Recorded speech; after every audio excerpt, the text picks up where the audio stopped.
Assalamualaikum warahmatullahi wabarakatuh. Perkenalkan, saya Ridwan Saidi, CGP Angkatan 9, akan menyampaikan aksi nyata modul 1.4 tentang budaya positif, yaitu tentang desiminasi atau pengimbasan di SD Negeri Batu Karut. Selamat menyaksikan video berikut ini. Bismillahirrahmanirrahim. Assalamualaikum warahmatullahi wabarakatuh. A'udzubillahi minasyaitonirrajim. Bismillahirrahmanirrahim. Alhamdulillahirabbil alamin wa bihi nasta'inu 'ala umuri dunya waddin. Wassalatu wassalamu 'ala asrofil anbiya'i wal mursalin sayyidina Muhammad wa 'ala alihi wa sahbihi ajmain. Amma ba'du. Puji dan syukur marilah kita panjatkan kepada Allah Subhanahu wa taala. Alhamdulillah pada hari ini kita semua bisa berkumpul di ruangan ini yang mudah-mudahan kita semua selalu dalam lindungan dan kasih Allah Subhanahu wa taala. Salawat serta salam semoga tercurah limpahkan kepada junjungan alam reformis Islam yakni Habibana wa Nabiyana Muhammad sallallahu alaihi wasallam, pada keluarganya, para sahabatnya dan para pengikutnya yang mudah-mudahan kita tetap istiqomah mengikuti ajaran beliau, amin ya rabbal alamin. Kepala sekolah yang kebetulan diwakili oleh Bapak Jajang selaku bendahara dan yang disepuhkan ya atau yang dituakan di sekolah ini. Kebetulan di kepala sekolah tadi ada acara di luar, mohon maaf dari saya yang sama-sama terhormati. Juga kebetulan ada Ibu Wali Murid yang kebetulan bisa hadir pada kesempatan ini. Pada kesempatan ini izinkan saya akan menyampaikan tentang desiminasi pendidikan ya. Akan menyampaikan kembali informasi yang didapat dari kegiatan yang dilaksanakan selama 9 bulan ya. Dan alhamdulillah ini telah menginjak ke bulan yang kedua dan sudah mulai ke modul kedua, dan di sini adalah materinya adalah tentang budaya positif. Budaya positif ini harus kita ketahui ya, baik Bapak Ibu guru ataupun Ibu dari wali murid, karena kadang-kadang di sekolah ataupun di rumah pun ya kita tidak tahu mana yang namanya hukuman, mana yang namanya sanksi kepada anak ya. Karena itu akan memberikan efek ya, baik efek negatif ataupun efek positif ya. Itu dari ketika kita salah menerapkannya ya, misalnya secara garis besarnya tiba-tiba anak salah, misalnya tidak mengerjakan PR, tiba-tiba dihukum misalnya disentil ataupun kalau dulu mau ditampar gitu ya, itu sudah termasuknya ke dalam hukuman ya, menghukum anak bukan sanksi ya atau konsekuensi. Kalau konsekuensi itu harus berhubungan dengan PR itu ya, tidak ada hubungan dengan ditampar itu ya. Kalau ditampar ya itu jelas itu adalah menghukum ya. Itu secara garis besarnya nanti akan seperti itu ya. Dan sebelumnya kita dengarkan dulu sambutan dari Bapak Jajang yang mewakili Ibu Kepala Sekolah.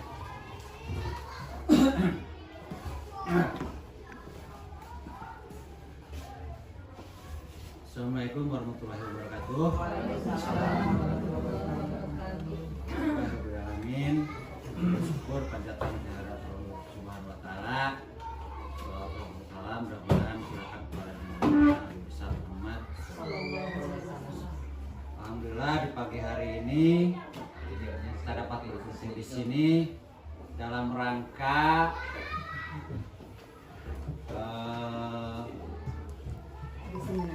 menyelesaikan salah satu tugas dari seorang teman kita, sahabat kita, itu sahabat beliau ini dalam mengikuti kegiatan yang namanya guru penggerak. Nah, salah satunya program dari guru penggerak itu adalah menyampaikan materi yang berhubungan dengan pembelajaran. Nah, selain itu mungkin tugas yang dilaksanakan pagi hari ini ada kaitannya dengan rapot pendidikan di sekolah SD Batu Karut ini. Jika tugas ini diselesaikan dengan baik, mungkin rapot sekolah kita akan sedikit lebih meningkat nilainya. Nah, untuk itu saya ucapkan terima kasih kepada Pak Ridwan yang telah mengikuti program guru penggerak ini. Mudah-mudahan juga guru yang lain bisa mengikuti seperti halnya beliau. Kemudian mudah-mudahan apa yang dipelajari selama 9 bulan ke depan ini bisa bermanfaat bagi sekolah kita. Kemudian untuk Bapak dan Ibu guru, juga ibu-ibu wali murid, mohon bantuannya untuk menyimak secara baik apa yang disampaikan oleh Pak Ridwan ini. Dan mudah-mudahan apa yang disampaikan ini bisa kita terapkan dan kita kan mudah-mudahan juga bisa bermanfaat. Banyak sekian Pak Ridwan yang mewakili Ibu Kepala Sekolah yang pada hari ini tidak bisa hadir. Selamat kerja, selamat berjuang. Mudah-mudahan sukses. Ya. Assalamualaikum warahmatullahi wabarakatuh. Kita lanjutkan ya. Untuk materinya adalah ya ini ya, perkenalkan kembali saya Ridwan Saidi dari angkatan 9 dari SD Negeri Batu Karut ya. Terus ini acara yang telah kita laksanakan ya. Dan kita menginjak kepada acara yang keempat, yaitu materi budaya positif ya. Teori kontrol, kebudayaan dasar manusia, keyakinan kelas, dan segitiga restitusi. Nah ini tujuannya ya. Tujuan daripada kegiatan ini adalah menumbuhkan budaya positif dengan menanamkan nilai kebaikan dalam keyakinan atau kesepakatan kelas ya. Yang dulu itu adalah aturan ya. Sekarang itu namanya jadi keyakinan. Jadi misalnya kalau dulu mak aturan nih, anak tidak boleh terlambat. Nah, itu aturan gitu. Kalau sekarang harus ada keyakinan ya, keyakinan kelas. Misalnya nih, kita pakai baju. Apa keyakinannya? Bukan aturan lagi. Keyakinan kita adalah bahwa dengan baju itu adalah kita menutup aurat ya. Kita sudah tahu bahwa menutup aurat, yakin ya. Kita sebagai umat Islam diperintah untuk menutup aurat, yakin dengan keyakinan kita ya. Di dalam Al-Qur'an, misalnya surah Al-Ahzab ayat 59 ya. Di situ dijelaskan bahwa kita dijelaskan untuk menutup aurat, bahwa kita sudah yakin ya. Bukan hanya untuk menutup diri saja, tetapi menutup aurat ya, baik yang terlihat ataupun tidak terlihat ya. Itu adalah keyakinan. Kalau aturan boleh saja, kata anak-anak sekarang, aturan dibuat untuk dilanggar ya. Aturan sering aja dilanggar gitu. Datang ke sekolah kadang misalnya harusnya tepat waktu, tapi kalau anak sudah yakin, oh saya harus datang tidak telat. Karena apa? Karena yakin dengan saya telat berarti saya sudah tidak disiplin lagi. Nah itu. Kalau melanggar berarti dirinya sendiri yang akan merasakan, oh saya sudah melanggar. Apalagi misalnya kita sudah punya keyakinan ya, kita diperintah untuk sholat misalnya. Kita melaksanakan sholat, yakin. Karena sholat itu adalah kebutuhan makanya. Bukan lagi aturan, kamu harus sholat. Kalau kamu harus sholat, nah itu menjadi aturan jadinya. Nah ini adalah keyakinan. Terus menumbuhkan nilai-nilai profil pelajar Pancasila. Nah sekarang ya, di kurikulum Merdeka itu adalah nilainya profil pelajar mandiri dan Pancasila. Di antaranya harus mandiri anaknya, harus mandiri. Ya banyak sekarang anak-anak keluaran sekolah yang tidak bisa masak ya. Yang perempuan, kalau ibu-ibu makan udah jelas ya, dulu belajar masak ya, diperintah pun kita belajar sendiri, mandiri ya. Kalau anak sekarang harus diperintah ya. Kadang ada lulusan-lulusan sekarang tidak bisa masak, tenang karena bisa beli gitu. Bagaimana kalau yang jualnya nggak ada ya? Bagaimana itu? Berarti kita tidak punya masakan itu yang kita perlukan.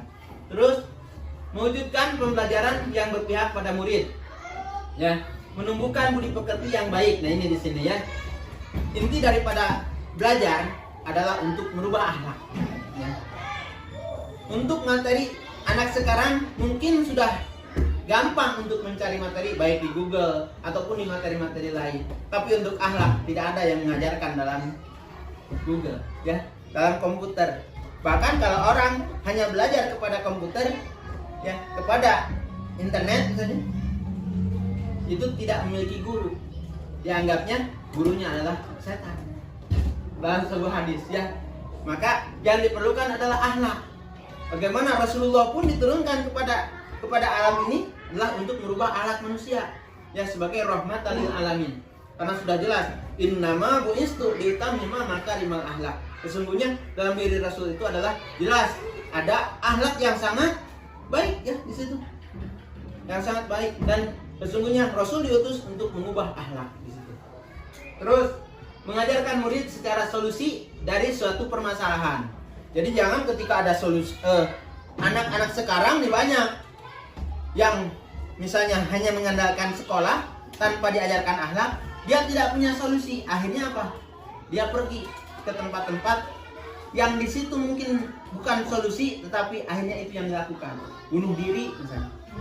Ya sering anak sekarang, apalagi sekarang itu banyak masalah misalnya. Sudah, apalagi yang SMP, SMA ya. Sudah ada yang main, Bu, namanya main slot. Ya, sekarang lagi marak ya, lagi perjudian online. Itu yang digunakan uang jajan mereka. Kadang ketika ini uang jajannya habis, akhirnya apa yang terjadi? Mereka meminta kepada teman-temannya. Nah, disitulah muncullah kenakalan-kenakalan remaja muncul. Karena apa? Karena butuh untuk mengisi deposit namanya. Ya, di situ. Dan ketika terus mereka kalah, tidak sedikit mereka yang akhirnya gantung diri.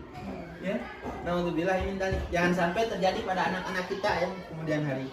Terus, nah di sini speakingnya kita sekarang dicoba nih. Ibu-ibu misalnya kepalkan tangannya, ya, dan dikepal tangannya yang sebelah, misalnya Pak Yaya nih. Dikepal tangannya. Sekarang Pak Jajang berusaha untuk membuka kepalan tangan Pak Yaya. Ya, dibuka. Karena Pak Yaya juga harus mempertahankan apa yang dikepal itu. Seolah-olah itu memegang sesuatu yang sangat penting. Silakan dicoba. Ya, misalnya dicoba. Nah, dicoba untuk persingkuhan. Ibu boleh, ya? Boleh, Bu. Kepal, nah, ibu ke temannya misalnya. Nah, di situ ya, di sini ya permainannya. Anda teman melakukan kegiatan, coba buka. Anda adalah A, tugas Anda adalah mengepalkan salah satu tangan Anda. Coba bayangkan bahwa Anda menyimpan sesuatu yang sangat berharga di kepala tangan. Dijaga berarti dipertahankan. Anda perlu menjaga benda tersebut sekuat tenaga ya. Tugas yang sebelahnya adalah tugas rekan Anda mencoba dengan segala cara untuk membuka kepalan tangan, ya. Itu apa yang akan terjadi, ya. Ya. Setelah dicoba, tadi mungkin ada yang terbuka, ya. Ada yang tetap gitu. Itu, ya, karena itu tetap dipertahankan, ya. Terus, apakah Anda membuka kepalan tangan Anda? Ada yang membuka. Kenapa? Karena dipaksa, gitu. Dipaksa oleh si B, walaupun kita tetap berusaha untuk memperjuangkan apa yang kita punya ya. Nah, di sini perwujudan budaya positif ya. Perwujudan dari nilai-nilai yang keyakinan universal yang diterapkan di sekolah. Nah, dalam rangka menciptakan lingkungan perbudayaan positif, ada yang perlu kita tinjau kembali, yaitu penerapan disiplin di sekolah. Apakah telah efektif? Nah, ini ya di sekolah kita. Terus apakah kaitannya dengan nilai-nilai kebajikan? Mari kita bahas mana disiplin dan nilai secara universal. Nah, di sini disiplin ya. Makna disiplin ya. Kebanyakan orang akan menghubungkan kata disiplin dengan tata tertib, teratur dan kepatuhan pada peraturan. Atau kata disiplin juga sering dihubungkan dengan kata hukuman. Padahal itu sungguh berbeda karena arti sesungguhnya adalah belajar. Jadi disiplin itu arti sebenarnya adalah belajar ya. Takwa itu ya disiplin. Ya. Tepat menggunakan waktu, disiplin. Ya, belajar dengan sungguh-sungguh, disiplin, ya. Itulah karena ketika dia itu disiplin, terus disiplin, maka dia akan mendapatkan hasil. Sering mengatakan ada manjada wajada, barang siapa yang bersungguh-sungguh maka akan dapat. Ataupun mansaru ala darbi wasala, barang siapa yang berjalan pada tempatnya maka dia akan mendapatkan apa yang diharapkan. Ya, disitulah namanya belajar, harus disiplin. Tong istilahnya mana? Tong ngelak lirik itu kerja aja ya. Ya, lihat ke kiri, lihat ke kanan, lirik. Apalagi kalau dulu mah, kalau lagi belajar jangan sampai terganggu dengan hal-hal yang lain. Ya, kita tetap fokus. Mansaru ala darbi wasala. Ya, terus untuk disiplin tidak harus dengan memberi hukuman. justru itu adalah salah satu alternatif terakhir, dan kalau perlu tidak digunakan sama sekali. Jadi kita tidak menggunakan hukuman. Yang digunakan adalah tadi namanya konsekuensi, ya. Nilai kebajikannya adalah nilai-nilai kebajikan universal sendiri, yang berarti nilai-nilai kebajikan yang disepakati, ya, disepakati bersama, lepas dari suku bangsa, agama, bahasa maupun latar belakangnya. Dan nilai-nilai kebajikan adalah sifat-sifat positif manusia yang merupakan tujuan mulia yang ingin dicapai setiap individu, ya. Bahkan seperti yang tadi dikemukakan oleh Dr. William Glasser pada teori kontrol tahun 1984 menyatakan bahwa setiap perbuatan memiliki suatu tujuan, dan selanjutnya Dane Gossen pada tahun 1998 mengemukakan bahwa dengan mengaitkan nilai-nilai kebaikan yang diyakini seseorang, maka motivasi intrinsiknya akan terbangun. Jadi tidak harus dihukum, ya, ketika ingin anak itu lurus, ya, anak itu benar. Bahkan ketika kita menghukum, kadang-kadang kata-kata kesal dari orang tua suka muncul, ya. Nih kalau ingin tahu sejarahnya imam besar dari Masjidil Haram, ya, imam besar Masjidil Haram itu namanya Syekh Sudes, ya, yang bacaannya sangat merdu, ya. Itu dulu padahal, ya, ketika waktu kecilnya itu beliau pun sama nakal kayak anak-anak lain, tapi ibunya menggunakan kata-katanya dengan kata-kata yang hebat, ya, karena kata-kata ibu itu adalah menjadi doa bagi anak. Ya, ketika dia nakal waktu kecilnya, kata ibunya, sana kamu jadi imam masjid, sana kamu jadi imam masjid. Itu selalu yang dikatakan ibunya itu seperti itu. Akhirnya apa yang terjadi? Anaknya akhirnya menjadi imam besar di Masjidil Haram, ya, sampai menjadi imam sekarang, ya, imam di seluruh dunia, berarti kan, ya, yang digunakan. Karena apa? Doa. Orang-orang mana yang terbangun. Akhirnya kalau dulu makan, kalau anak nakal, ya, orang tua dulu si menak, si raja, si pintar gitu, ya.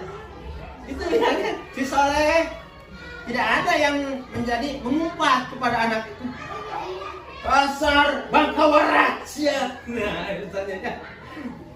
Rek jadi naon mana teh? Enak, rek jadi jelma, rek jadi setan. Nah, ada kata-kata seperti itu, ya, sekarang. Akhirnya apa yang terjadi? Ya, anaknya seperti itulah. Jadilah anak-anak yang sesuai doa dan harapan dari orang tua, walaupun itu bukan harapan sebenarnya, tetapi yang sering didengar oleh anak itu, ya, sering didengar oleh anak ketika kecil. Nah, jadi nilai kebajikan universalnya adalah salah satu nilai kebajikan yang ingin dicapai oleh kurikulum sekarang nih, ya, adalah Indonesia, yaitu profil pelajar Pancasila. Jadi belajarnya apapun yang diharapkan dari pembelajaran sekarang adalah profil pelajar Pancasila. Yang seperti apa? Yang mandiri yang tadi, ya. Terus anaknya berakhlakul karimah, ya, takwa. Takwa itu nomor pertama, kata. Mandiri itu. Jelas di situ, ya, dalam profil pelajar Pancasila ini, ya. Beriman kepada Tuhan Yang Maha Esa yang diharapkan. Terus mandiri, bernalar kritis, kreatif, bergotong royong, kebinekaan global. Nah, bergotong royong sekarang sudah jarang. Kadang anak sudah lupa dengan menerapkan gotong royong, ya. Kalau dulu, ya, ketika di masyarakat mau membangun misalnya, selalu gotong royong. Atau misalnya ibu misalnya mau hajat, ya, mau menikahkan anak atau apa misalnya. Kalau dulu gampang, tinggal ngomong ke orang-orang, oh, langsung saling bantu. Sekarang kalau kita gak punya modal sendiri, aduh, repot, ya. Hajat misalnya mau menikahkan anak, tetap itu adalah kita sendiri yang harus mengeluarkan. Anak itu harus kreatif, ya, kreatif, kompulen, bernalar kritis, ya.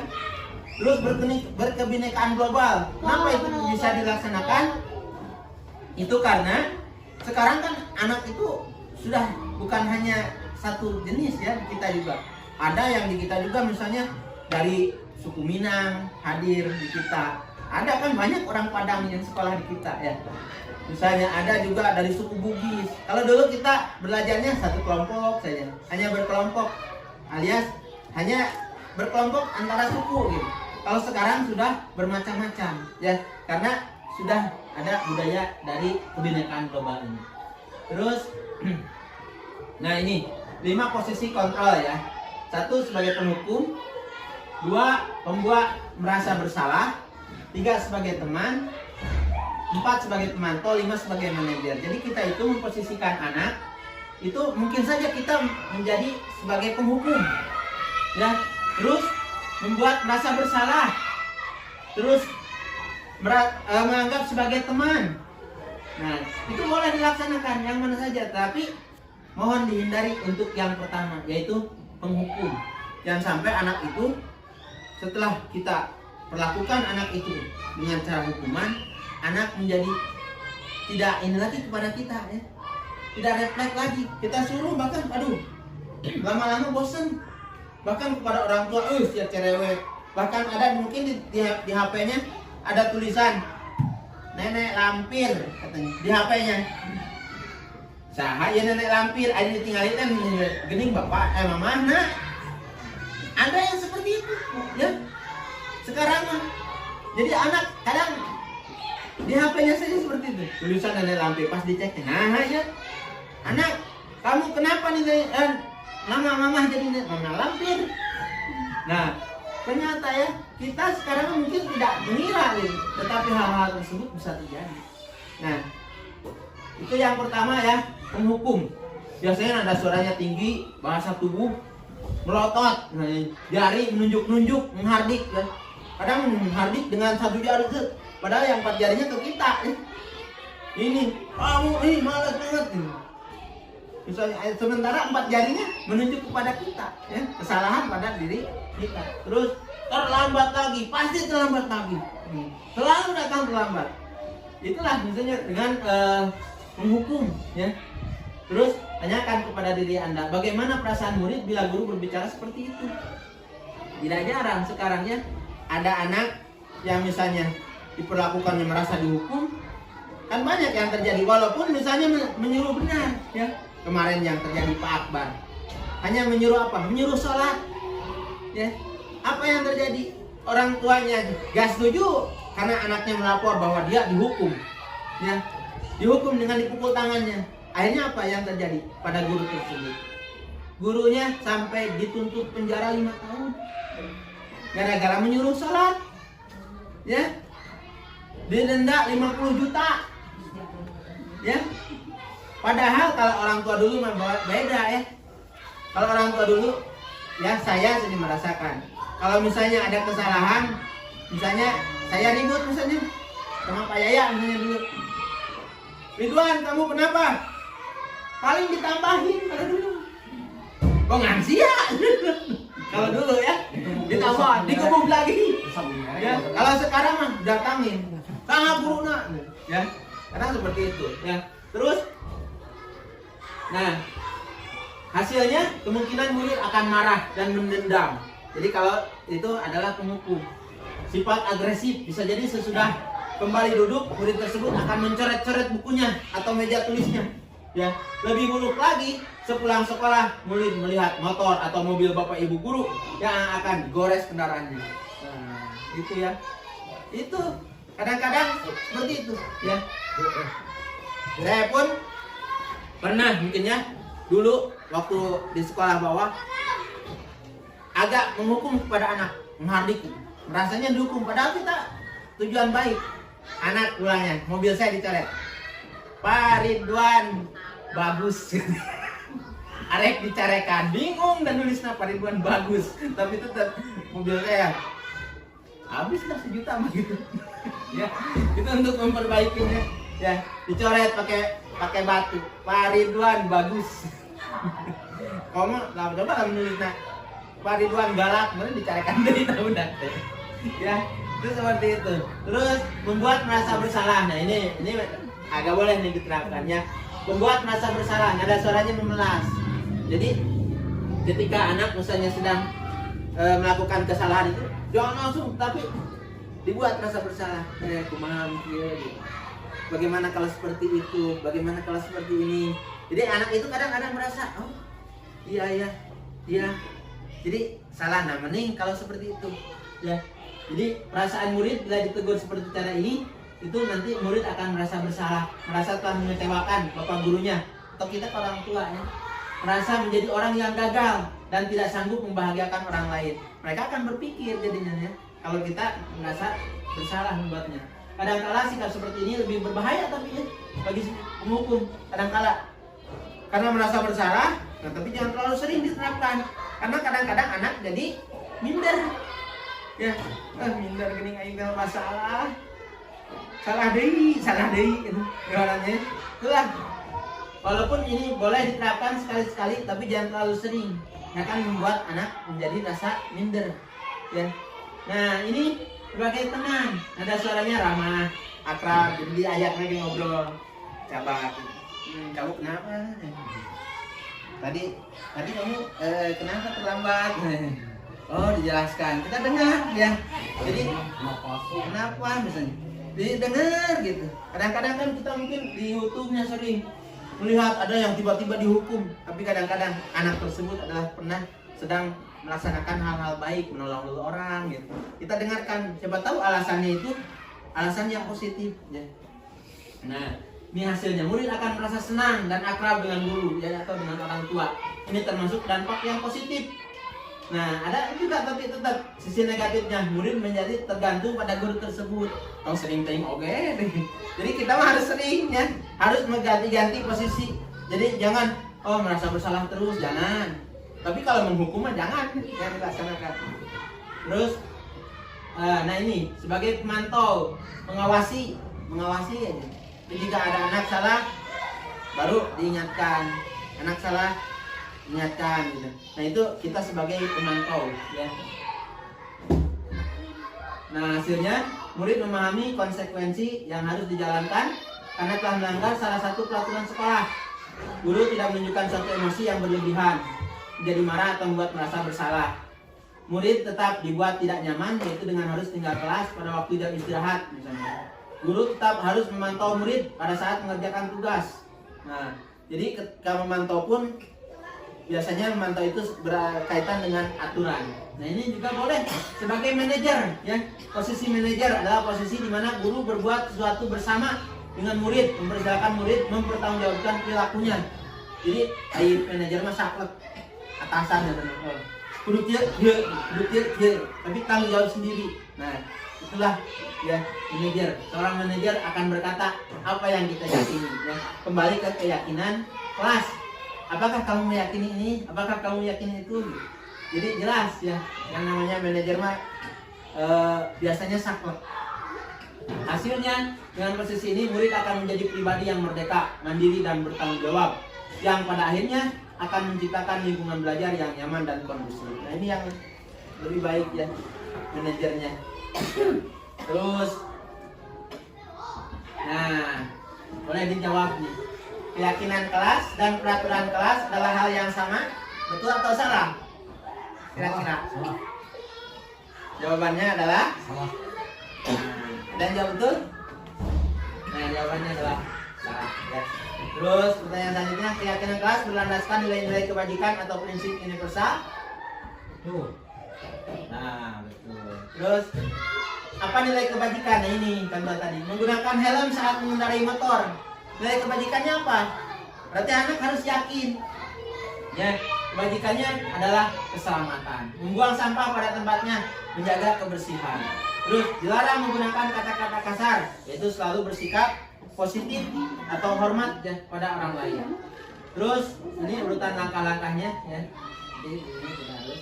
Nah, ini ada 5 kebutuhan dasar manusia ya, manusia, yaitu kesenangan. Manusia tuh inginnya merasa senang gitu. Jangan terganggu kesenangannya. Terus cinta dan kasih sayang. Terus ini yang ketiga apa kira-kira?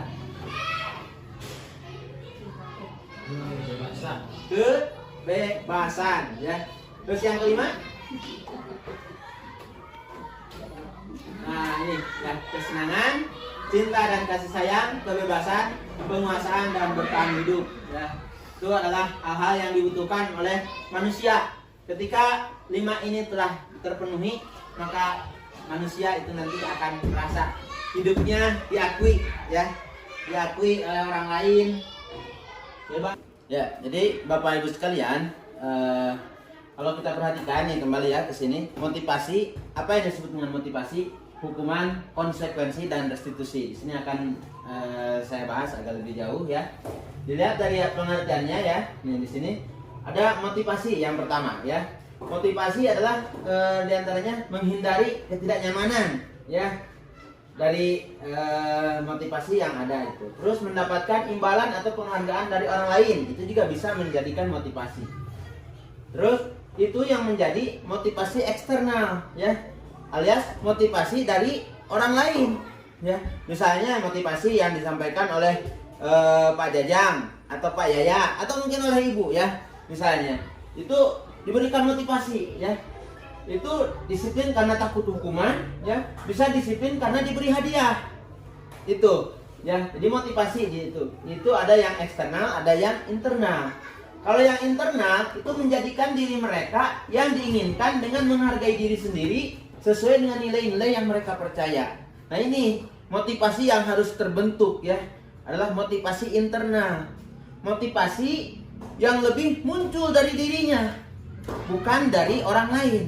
Itu yang lebih bagus ya. Ketika motivasi itu sudah muncul secara internal, maka motivasi mereka akan terus ya terdorong, dan mereka dengan sendirinya akan menjadikan motivasi tersebut menjadi cambuk ataupun penguat bagi mereka. Bagaimana mereka belajar, bagaimana mereka disiplin, bagaimana menerapkan keyakinan kelas, itu adalah motivasi yang muncul dari dalam dirinya sendiri, yang disebut dengan motivasi internal ya, itulah.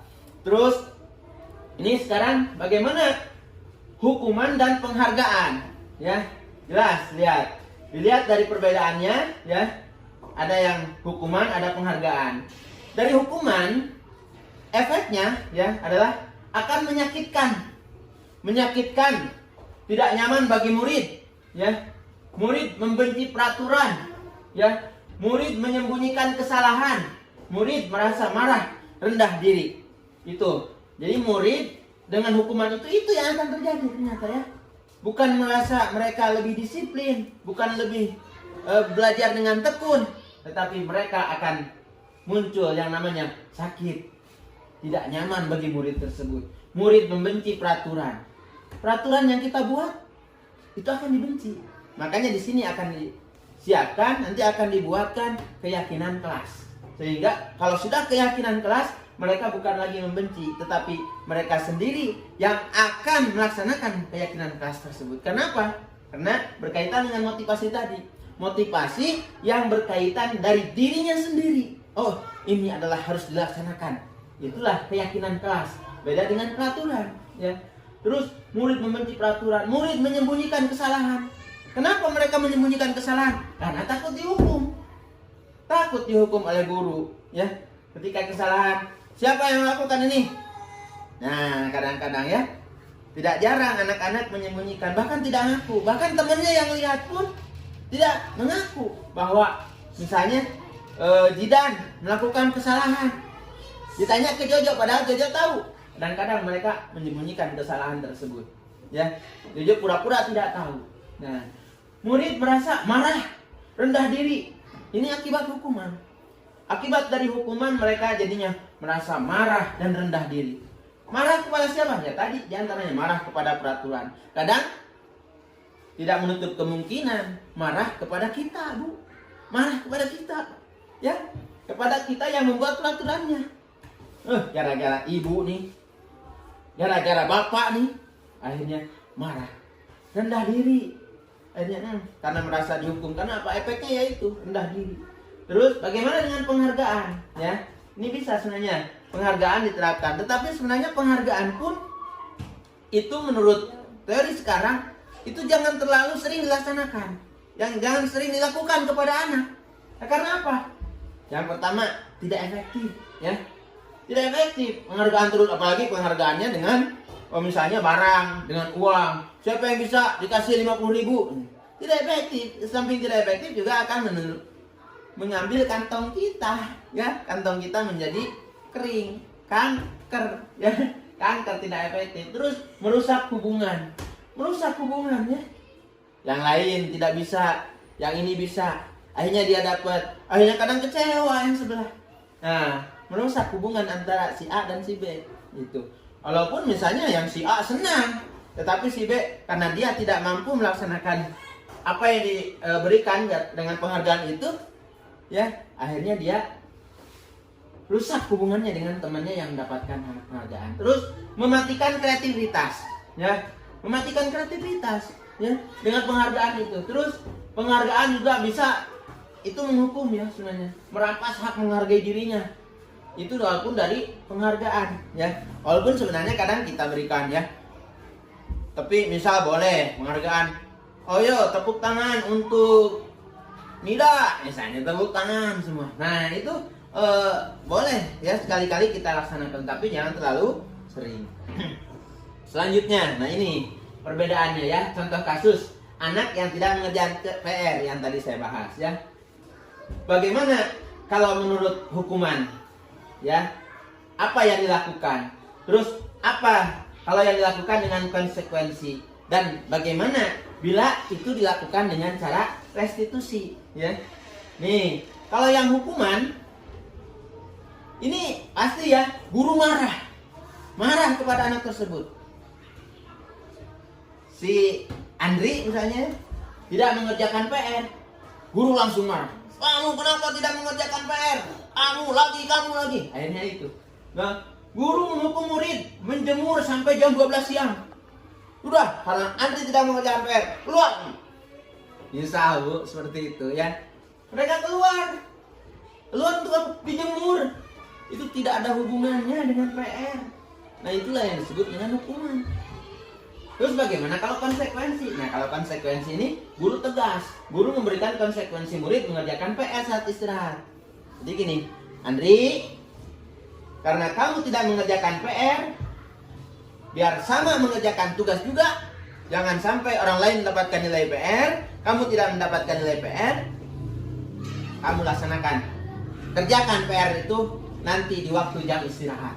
Nah, itu boleh, ya, konsekuensi. Jadi ada hubungannya kalau konsekuensi itu dengan apa yang mereka tidak kerjakan, ya.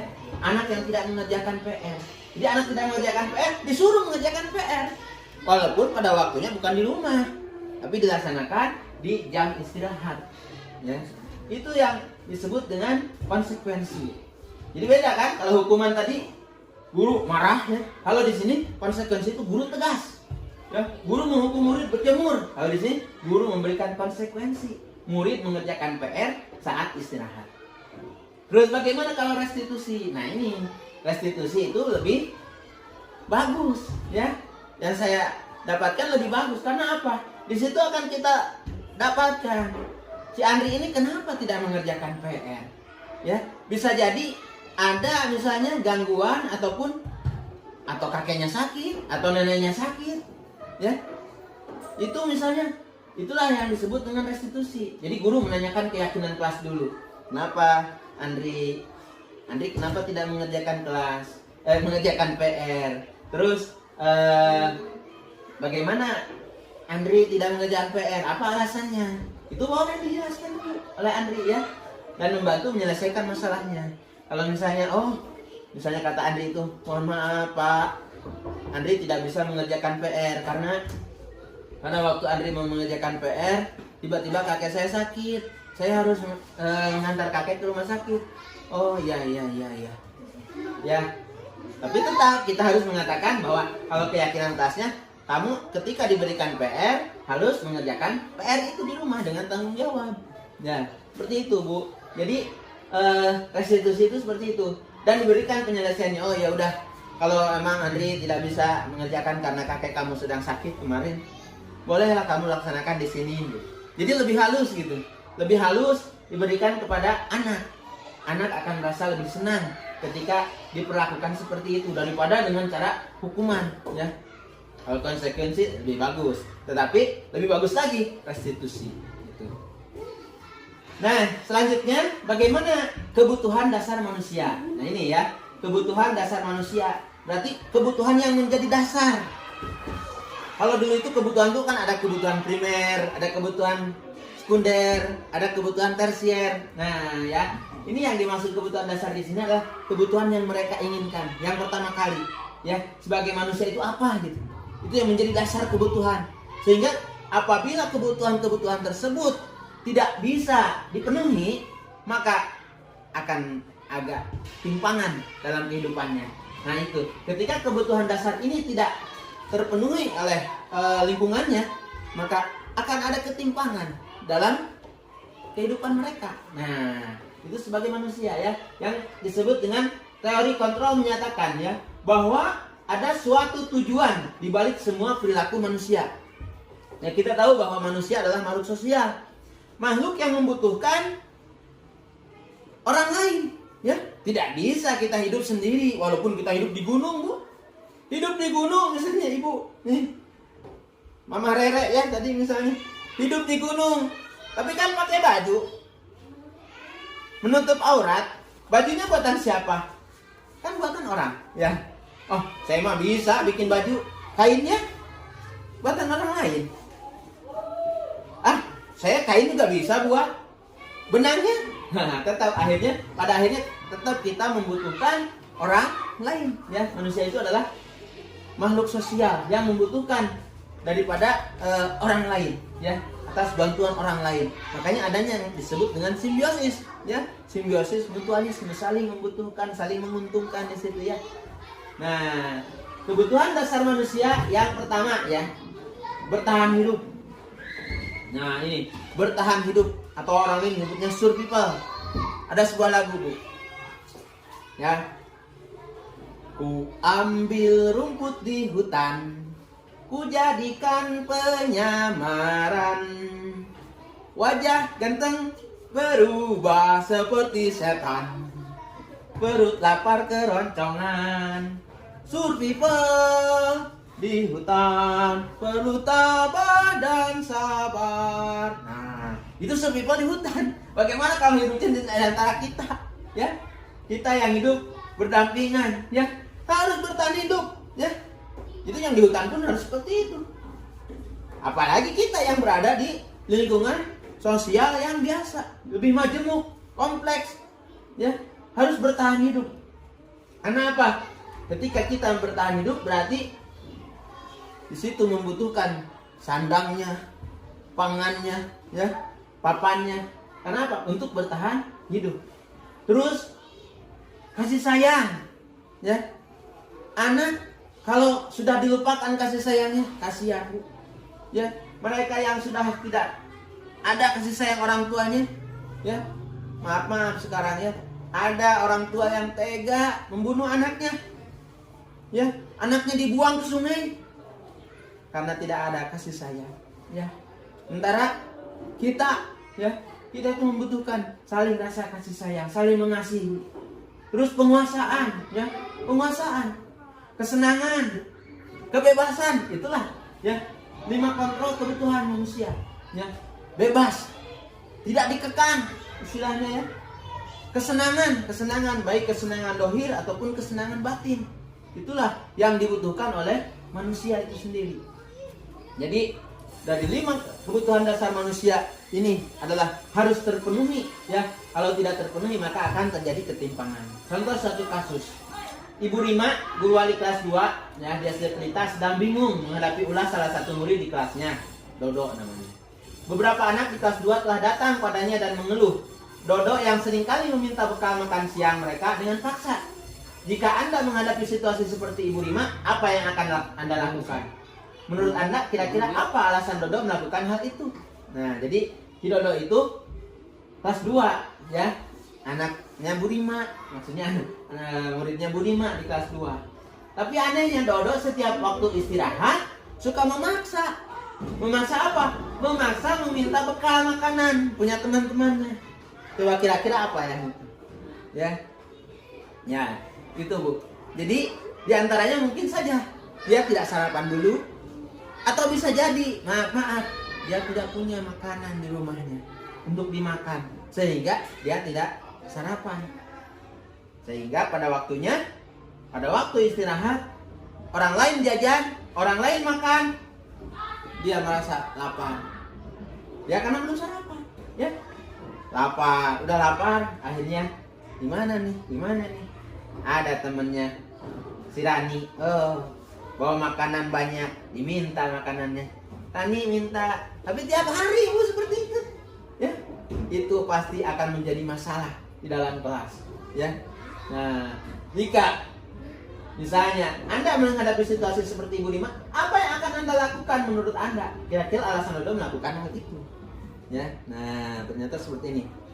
Ya, dalam konteks penerapan disiplin positif, Ibu Lima sebaiknya mencari tahu alasan. Alasan kepada siapa? Kepada Dodo melakukan tindakan tersebut, agar mengetahui kebutuhan mana yang sedang berusaha dipenuhi oleh Dodo. Ya, karena tadi kan banyak ya kebutuhan bertahan hidup, kasih sayang, penguasaan, kebebasan, kesenangan. Mungkin Dodo lapar, karena tadi Dodo tidak sarapan dulu. Juga mungkin ingin diperhatikan, ya, ingin diperhatikan aja sama teman-temannya. Akhirnya minta ke temannya, tapi jadi kebiasaan, ya. Mungkin Dodo merasa hebat karena temannya takut. Wow, Rani, minta makanannya. Atau misalnya Santi, minta makanannya. Tiap waktu istirahat, seperti itu. Tinggal kan merasa hebat. Oh, jadi ceger sekarang ya. Disebutnya malak kalau orang sini. Terus mungkin bosan dengan bekalnya. Mungkin saja orang tuanya membekali dengan hanya misalnya makan telur dadar tiap hari, nasi telur dadar, nasi tiap hari. Bisa saja menjadi bosan ya.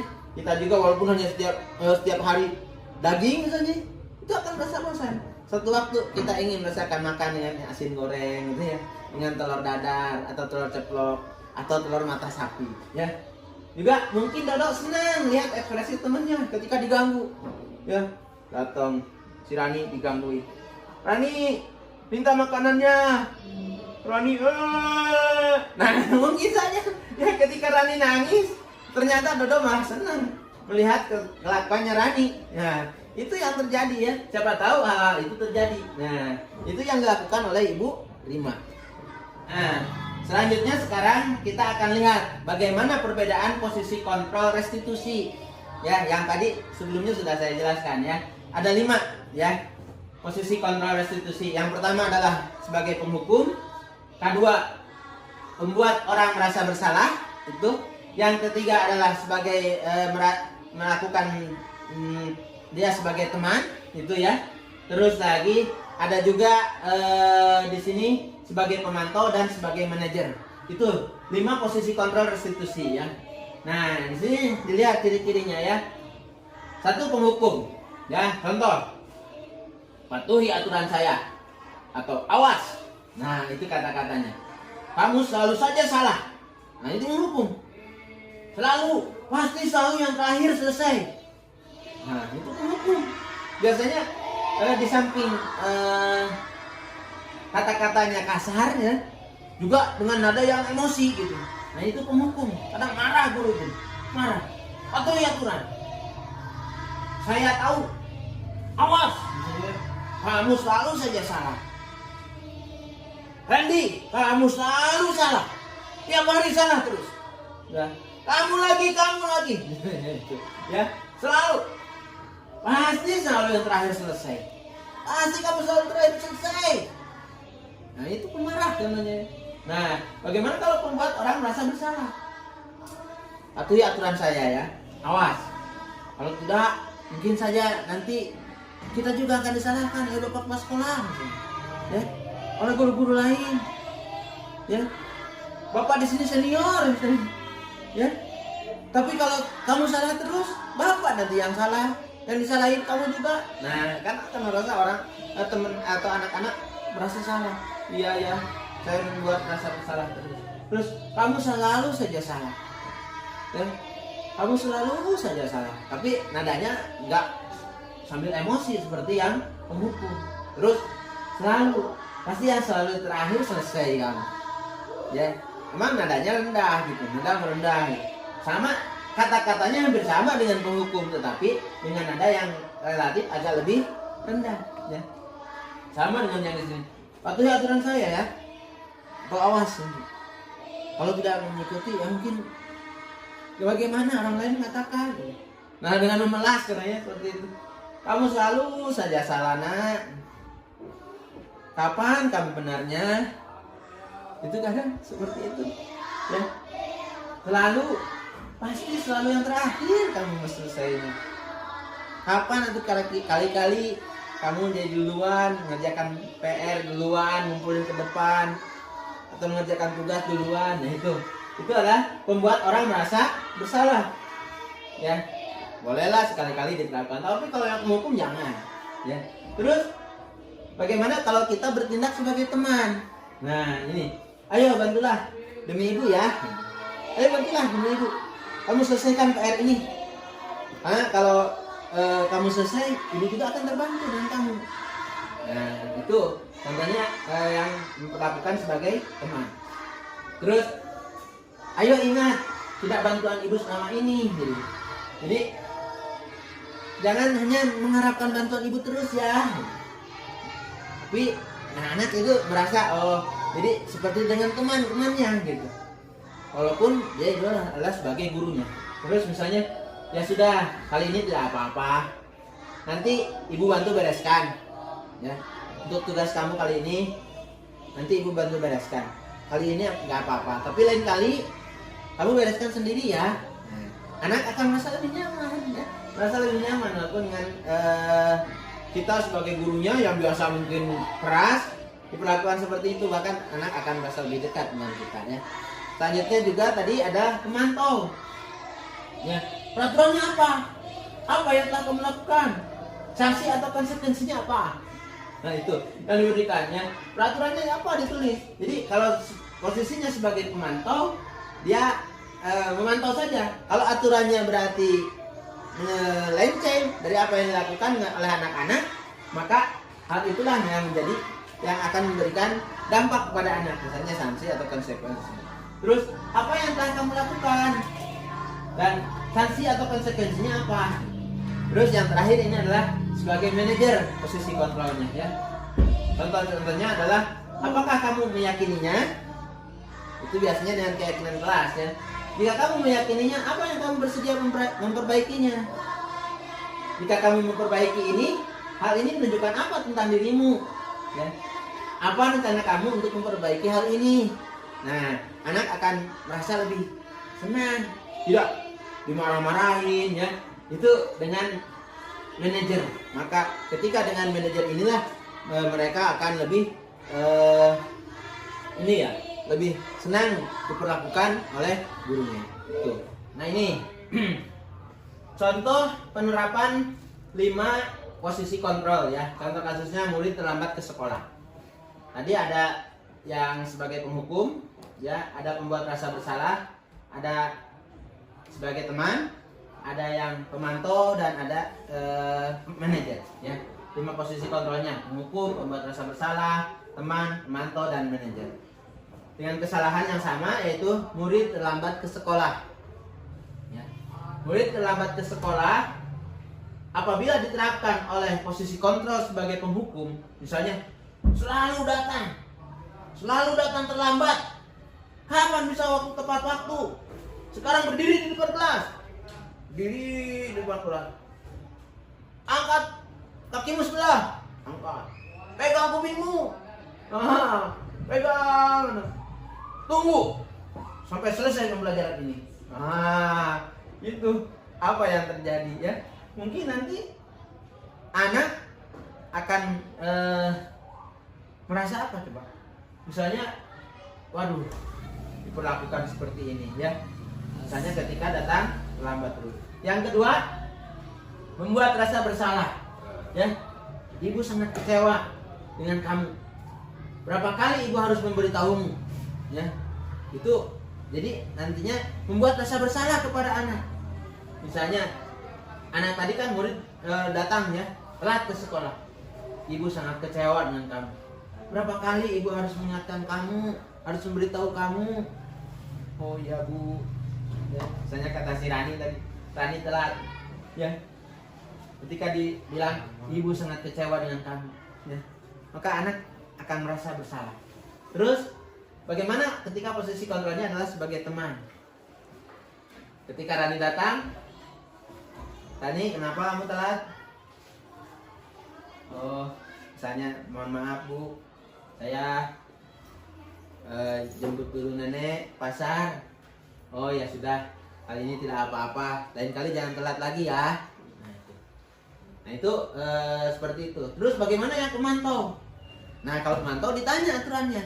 Ketika Rani datang telat, Rani, bagaimana aturan kita kalau kamu telat? Oh kata Rani, 15 menit sebelum belajar harus ada Bu. Oh, kalau gitu berarti apa kamu? Hukumannya apa? Sesuai kesepakatan kita menulis sholawat Bu 100 kali. Oh iya udah, lakukan. Itulah yang harus kamu lakukan. Nah itu adalah sebagai pemantau. Bagaimana sebagai manajer? Ya, Rani datang telat. Apa yang kita yakini kalau Rani telat?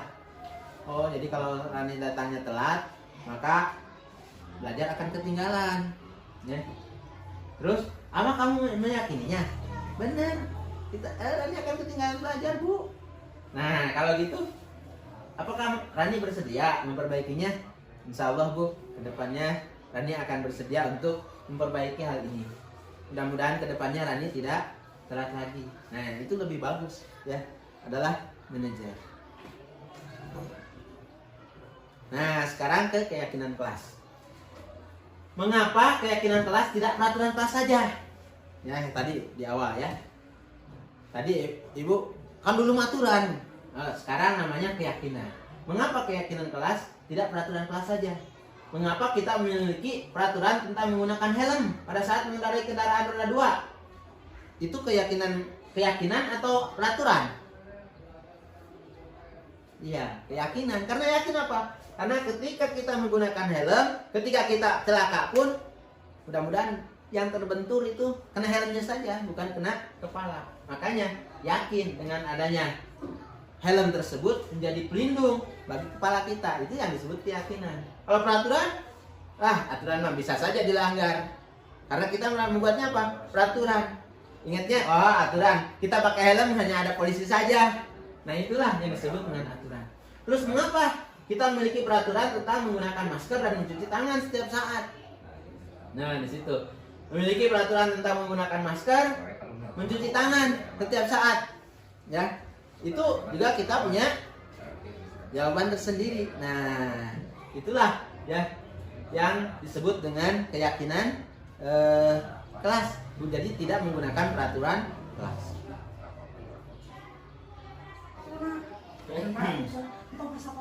Nah, Bapak Ibu, sekarang adalah tentang kegiatan membuat keyakinan kelas ya. Membuat keyakinan kelas yaitu ya diskusi tentang peraturan, terus merumuskan peraturan menjadi keyakinan dan menempelkan keyakinan di kelas nanti. Itu mungkin nanti itu akan lebih dilaksanakan dengan anak-anak ya.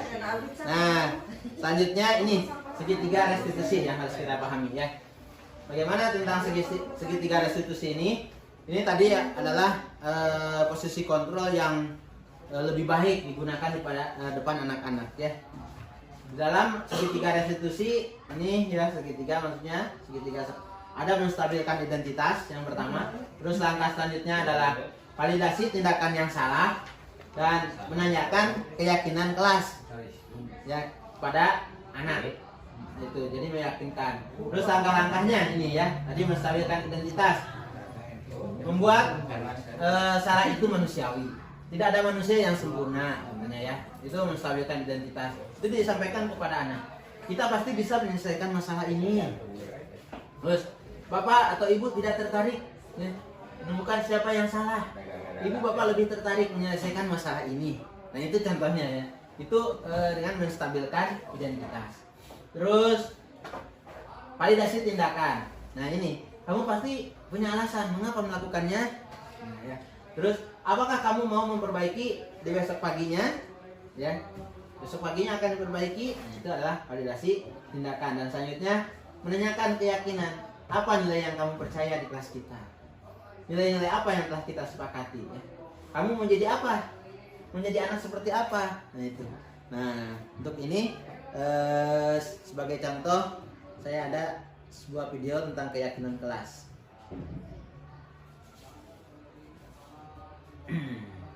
nih di WA kalau nggak salah.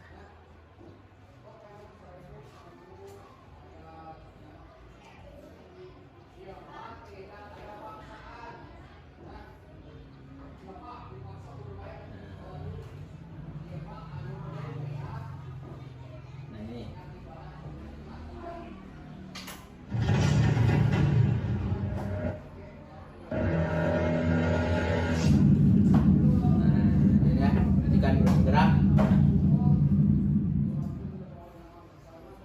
Assalamualaikum warahmatullahi wabarakatuh.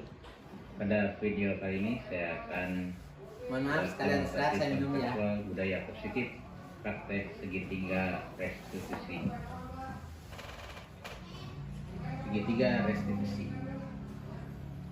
Dan inilah langkah-langkahnya, yaitu menstabilkan identitas, validasi tindakan yang salah, dan menanyakan keyakinan telah. Setelah inilah langkah-langkah segitiga restitusi. Pada kasus pertama, ketika saya rapat KKG, saya menitipkan pada guru baru yang bernama Ibu Inas. Di saat pembelajaran, dua anak yaitu Ica dan Aci membuat gaduh dan melanggar kelas, yaitu makan di dalam kelas. Nah ini. Ini contoh restitusi ya yang diterapkan untuk Aci dan Ica. Ya.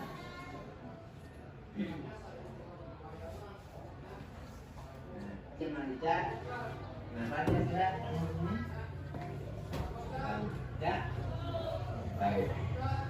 Ini kemarin waktu Bapak mengikuti rapat KKG yang kita mau, kan Bapak menitipkan pembelajaran ke Ibu Inas, ya. Saya dengar nih katanya Aci sama Ica makan di kelas, bener? Makan apa? Ya.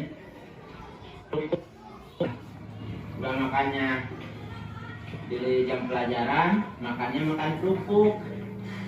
Coba kira-kira apa yang akan dirasakan teman-teman? Terganggu kah? Ganggu. Tidak. Terganggu kah kira-kira? Ganggu. Nah, sebenarnya memang validasi hanya validasi ya kesalahan. pernah melakukan kesalahan. Yang lain juga pernah Kesalahan kan? dari Ica dan Aci. Melakukan kesalahan pasti kena teguran ya, ditegur. Nah, mudah-mudahan untuk kedepannya coba kira-kira Aci sama Ica melanggar nggak makan di kelas? Melanggar ya. Kalau Ditanya tentang melanggar keyakinan kelas. juga apa? Mengganggu teman-temannya, mengganggu teman-temannya yang sedang belajar. Bayangin lagi belajar asik, makan kerupuk, ya, ya sementara anak-anak lain lagi belajar, ya, kamu akan terganggu kan? Nah, kira-kira akan seperti apa? Nanti sampaikan. Tidak akan mengulang. Ya, kamu jangan ini gini aja, ya. Tidak akan nemu. Mudah-mudahan tidak mengulang lagi. Ya, dan nanti kira-kira ke Winas akan apa juga? Ini ditanya tentang Nah, keyakinan kelas. terus Dan bagaimana apa yang akan dia lakukan. Nah, Bapak minta habis. Ya, habis dari sini nanti ke Ibu Inas ya. Mudah-mudahan depannya Aci sama Ica tidak mengulangi lagi. Karena apa? Itu melanggar keyakinan kelas, ya, melanggar keyakinan kelas. Kan makan kerupuk mengganggu orang-orang ya, mengganggu orang sedang belajar. Dinas lagi menjelaskan mengganggu ya. Itu walaupun bukan hanya Aci dan Ica ya yang pernah melakukan ini, karena yang melakukan kesalahan betul. Karena al insanu ma'al nisyan ya, manusia adalah tempat hilang dan lupa. Dengan restitusi ini Masalah dan lupa diharapkan agar memang anak itu dia merasakan bersalah, tapi dia tidak akan kita mengulangi lagi kesalahan dan tersebut. mengikuti apa-apa yang tercantum dalam keyakinan kelas ya, dalam keyakinan kelas. Nah ya, nanti mungkin dari sini berarti kita akan menghadap siapa? Ke Ina. Kita sama ya. Nanti berdua nanti ke Ibu Ina minta maaf dan mudah-mudahan tidak mengulang lagi ya. Terima kasih. Mudah-mudahan kedepannya tidak mengulang lagi dan Aci sama Ica menjadi anak-anak solehah ya. Aci dan Ica kan anak-anak paling pandai ya, yang paling pandai, tapi jangan dinodai ya, jangan dinodai dengan hal-hal yang bisa merusak citra dari Ica dan Aci dengan makan itu akan mengganggu ya. Terima kasih ya. Assalamualaikum warahmatullahi wabarakatuh ya. Silakan ke Bu Inas ya, nanti ke ruang guru ya. Ya. Ya. Nah itu diantaranya ya, itu tadi 2 orang anak ya, Aci dan Ica itu makan kerupuk. Kan kita membuat keyakinan kelas bahwa dalam kelas itu tidak boleh makan ya. Tapi pada waktu saya titipkan pembelajaran ke Ibu Inas, ternyata Aci dan Ica malah makan kerupuk. Bayangkan di kelas udah di kelas itu rame makan kerupuk gitu. Kita panggil, dia buat merasa bersalah dan akhirnya mereka meyakini keyakinan kelasnya dan mereka tidak akan mengulang lagi. Itu yang dilakukan. Sudah cukup materinya dan disampaikan karena tidak ada pertanyaan. Mudah-mudahan kedepannya kita bisa lebih meningkatkan untuk hari ini diantaranya, dan mohon doa dari semuanya. Mudah-mudahan dengan kegiatan ini menjadi lebih baik, khusus untuk saya, untuk anak-anak, juga untuk semuanya. Amin. Terima kasih. Assalamualaikum warahmatullahi wabarakatuh. Warahmatullahi wabarakatuh. Waalaikumsalam warahmatullahi wabarakatuh. Semangat pagi. Pagi. Semangat pagi. Pagi. Semangat pagi. Pagi. Alhamdulillah.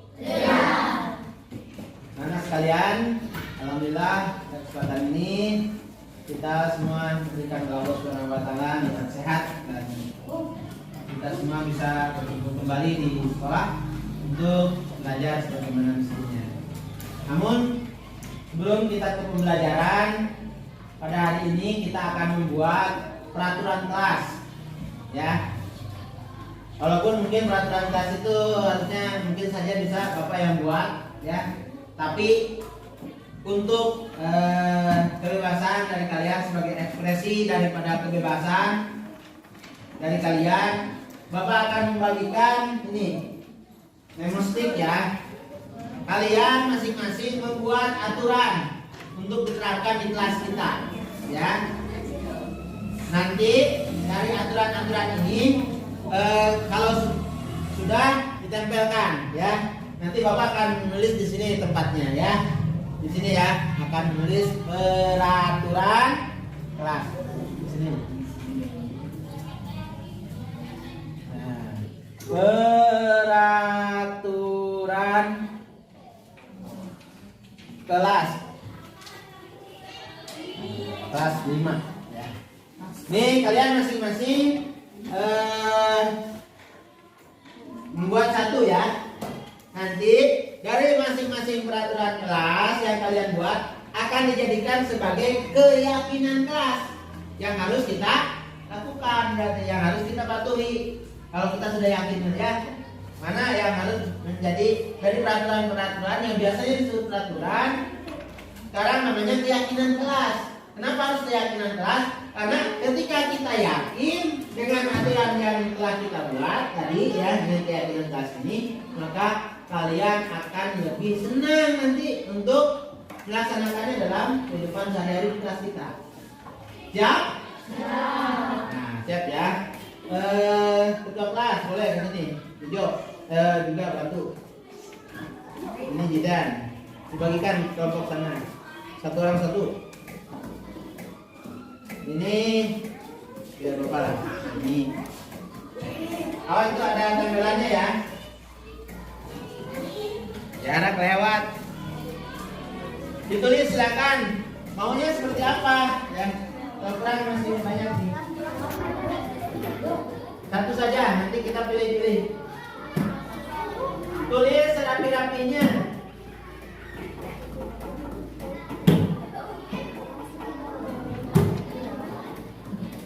Siapa yang belum? Nih, belum.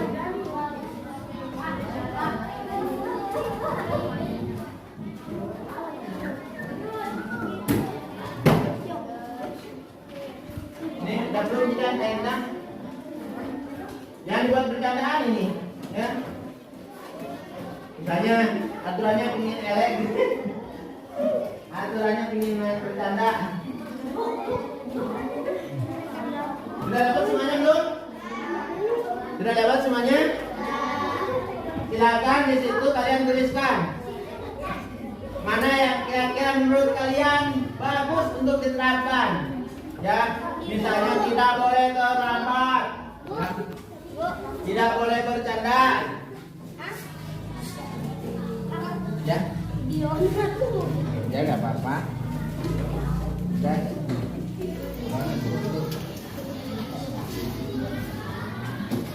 Sekarang tulis rapi-rapinya dan masukkan ke sini. Kali ini Bu. Ke sini ya. Nanti yang sudah boleh ditempelkan. Nanti menjadi peraturan kelas. Dari peraturan kelas akan dirubah menjadi keyakinan kelas. Ini nanti ya.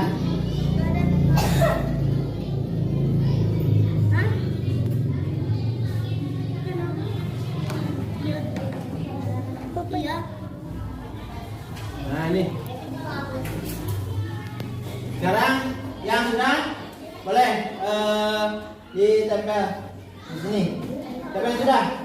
Putri dulu sebelah sini ada? Sebelah sini? Belum. Sok silakan. Diberi waktu 3 menit lah. Ya. Maksimal 3 menit. Kalau yang sudah angkat tangan, boleh maju. Dandan apa? Gak usah lihat ke teman, gak usah lihat ke orang lain. Ayo, boleh, Jo, silakan tempel di sini, Jo. Tempel. Itu 2 lembar, 1 lembar. Sok, 1. Nah, boleh. Terus, ayo. Antri ya, antri. Wih, peraturan kelas 5. Dilarang berisik saat guru menjelaskan. Buang sampah kepada tempatnya. Tidak boleh buang sampah sembarangan. Nah ini sama nih, kesiniin ya. Sama nih. Terus tidak boleh buang sampah sembarangan. Ini sama juga. Tempel yang sama. Terus tidak boleh makan saat jam pelajaran. Beda. Tidak boleh terlambat. Ini tidak boleh membuang sampah di kolong meja. Satu sampah juga. Tosok silakan dulu ditempel dulu. Di bawahnya aja boleh. Sini.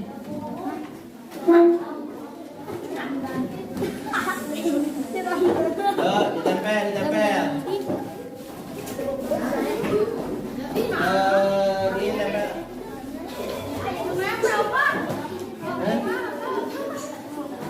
Balik, iya mah. Tulis lagi di belakangnya. Jangan kebalik. Oh, tempel ini. Tempel. Ini jangan sampai terbalik ya. Sok tempel, tempel, tempel. Ayo, yang sudah duduk lagi.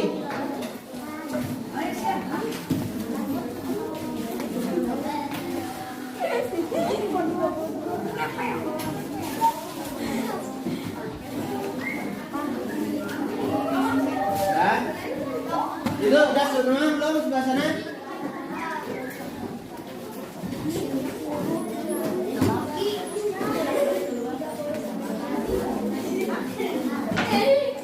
Tempel dulu aja di bawah. Ini atap ke bawahnya juga boleh. Iya tinggal ini. Ini udah semua sebelah sana. Ntar ke bapak. Itu atap. Ayo atap ya. Ya udah sok tempel tapi jangan ketawa. Udah ini. Ini sudah. Nah, tinggal Ata ya? Ata sama ini. Oke mana? Ayo ditempel. Tuh, balik beren. Tempel. Nah, udah duduk, abang boleh. Nih, balik kami abang mah, biarinlah.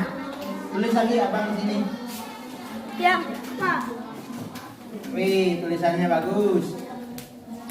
Nah, ini di sini adalah peraturan kelas yang kalian minta, yang kalian buat sendiri ya. Kita pisahkan dulu yang sama nih ya. Jika ada yang sama. Nah, di sini tadi udah diambil adalah membuang sampah kepada tempatnya, ini tentang sampah. Ini peraturan kelas. Dilarang berisik saat guru menjelaskan. Tidak boleh main bola di kelas. Tidak boleh terlambat. Beda ya. Tidak boleh makan saat jam pelajaran. Tidak boleh membuli teman. Tidak boleh memakai sendal. Tidak boleh membawa HP. Tidak boleh pakai sendal. Ini sama nih. Sama nih dua nih. Terus tidak boleh buang sampah. Sampah ke sini. Tidak boleh buang sampah sembarangan. Tidak boleh berisik. Ada tadi di sini.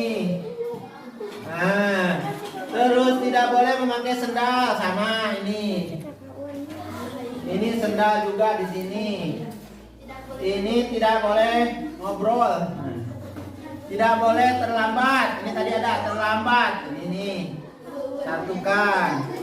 Dilarang buang sampah sembarangan. Ini dilarang buang sampah sembarangan. Tidak boleh main bola. Ini ada yang tadi. Main bola. Ah, simpan sini dulu. Oh ini. Ada yang buat peraturan. Tapi nggak apa-apa ya. Tidak boleh memakai sepatu di kelas. Nggak apa-apa, mungkin biar keramiknya bersih kayak di masjid. Ini jangan berisik. Oh ini tadi ada ya, jangan berisik. Mana tadi? Oh ini ada. Ketika sudah masuk kelas tidak boleh ngobrol. Oh ngobrol lain. Tidak boleh memakai sepatu di kelas bersama. Berarti ini dilarang buang sampah sembarangan ke sini. Ya. Tidak boleh terlambat. Tadi mana? Beda nih ya. Tidak boleh main bola di kelas. Main bola ini. Oh, jangan buang sampah sembarangan nih di sini. Hampir rata-rata jangan buang sampah sembarangan ya. Dilarang berisik. Oh ini berisik. Ini. Nah ini beda nih. Ya. Terus tidak boleh bercanda berlebihan, buang sampah pada tempatnya, tidak boleh terlambat, tidak boleh makan saat belajar. Ini ada 4. Ya, boleh lah masukin di situ ada 4. Ini tidak boleh pakai sepatu di kelas. Ini beda ya. Ini tidak boleh membuang sampah sembarangan. Sama. Jangan berisik atau itu apa belum ya? Sini bawa. Nih. Oh ini. Oh tidak boleh buang sampah. Oh buang sampah kepada tempatnya. Ya ini berarti kabarnya. Terus tidak boleh bertengkar. Tidak boleh terlambat. Terlambat tadi ada di sini. Sini ya. Terus tidak boleh bercanda berlebihan. Oh, ini nih ada 4 nih. Ini tidak boleh bercanda. Ini juga. Tidak boleh keluar. Tidak boleh keluar mungkinnya kecuali ada keperluan. Terus tidak boleh nakal. Terus ini apa? Peraturan jangan membuang sampah sembarangan. Ini yang paling banyak ternyata ini. Ya. 1. Ya, akan buat kita menjadi keyakinan kelas ya. Berarti kita harus datang tepat waktu ya. Tadi 1 datang tepat waktu. Sini ya. Datang tepat waktu. Nah, ini yang pertama. Terus yang kedua ini yang paling banyak. Tidak boleh buang sampah sembarangan. Berarti membuang sampah kepada tempatnya. Ini ya. Membuang sampah pada tempatnya. Nah, terus yang ketiga, tidak memakai sendal, ya, boleh nih. Berarti harus memakai sepatu ya. Berarti kalau dilarang memakai sepatu, kita kan dingin ya. Berarti kita pakai sepatu aja, ya. Berarti memakai sepatu ya. Jadinya memakai sepatu ke sekolah. Nah, mengenakan sepatu ke sekolah. Nah, itu. Terus dilarang berisik. Nah, ini ya. Berarti tidak berisik. Jadi harus apa? Di kelas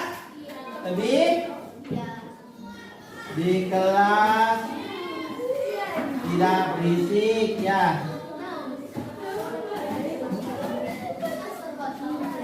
Nah, ini. Terus yang ini tidak boleh bercanda. Sudah masuk, tidak boleh terlambat, tidak boleh makan ini ya. Makan di jam istirahat saja. Ya. Tadi makan pada jam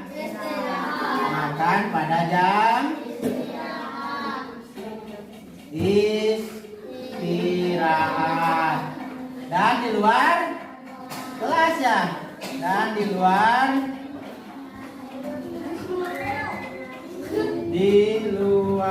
kelas. Terus selanjutnya tidak boleh main di kelas, tidak boleh main bola. Udah, ini masuk ke sini. Nah, tidak membawa handphone. Ya. Tidak membawa handphone, ya. Tidak membawa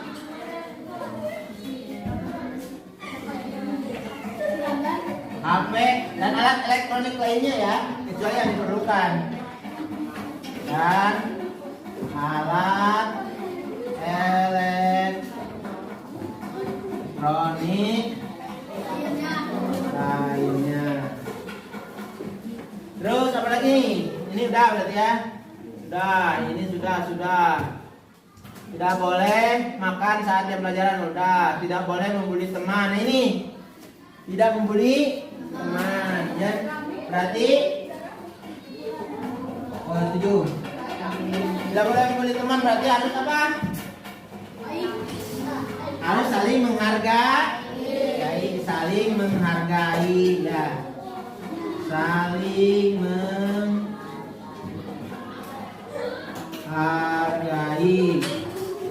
Dah.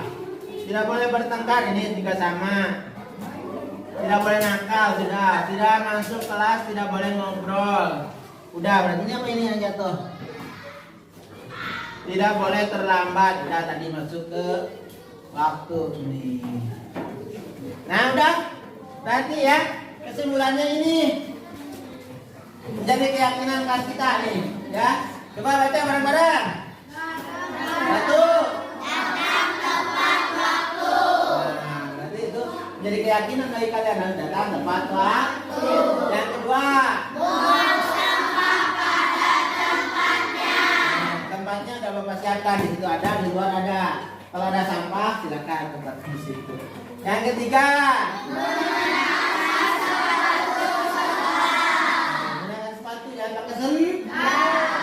pakai sendal berarti dan gak nyeker ya, boleh. Terus yang keempat di kelas. Yang kelima makan pada jam istirahat.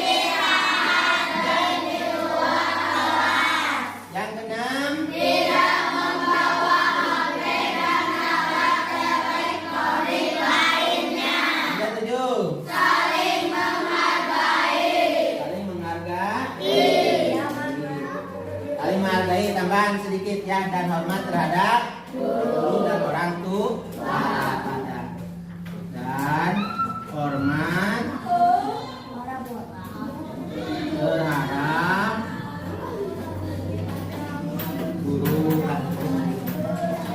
dan ya, sudah cukup? Cukup itu untuk keyakinan kelasnya? Bagaimana dari saya cukup? Cukup. Ini? Sebelah sana ada tambahan nggak? Cukup. Berarti kita yakini bahwa keyakinan kelas kita ini adalah ini ya. Dan ini boleh ditulis oleh sekretaris kelas ya, oleh dia. Nah, ya, ini ditulis ya.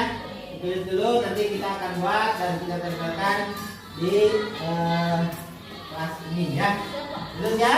Terima kasih. Dan mudah-mudahan dengan keyakinan kelas ini belajar kita lebih tertib dan kalian menjadi anak-anak yang soleh-solehan dan depannya menjadi orang yang berguna untuk agama, nusa dan bangsa. Amin ya Rabbal. Terima kasih. Assalamualaikum warahmatullahi wabarakatuh.